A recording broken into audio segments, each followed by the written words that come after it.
Day 9 of 365 Bible Stories. 7 days later, the ark was finally finished. Noah carefully prepared a place for every kind of animal. He filled the ark with food and supplies for the long journey ahead.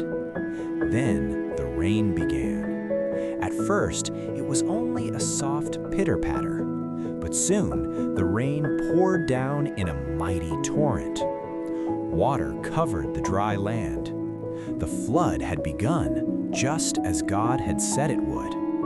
Noah knew the time had come. Noah entered the ark with his wife and children. Then the animals came. 2 by 2 they marched inside, each finding their place in the ark. Everyone was safe inside. Noah checked on his family, then counted every animal to be sure none were missing. Everything was ready. The waters rose higher and higher, and God closed the door of the ark. Join me tomorrow as we continue this journey through the Bible.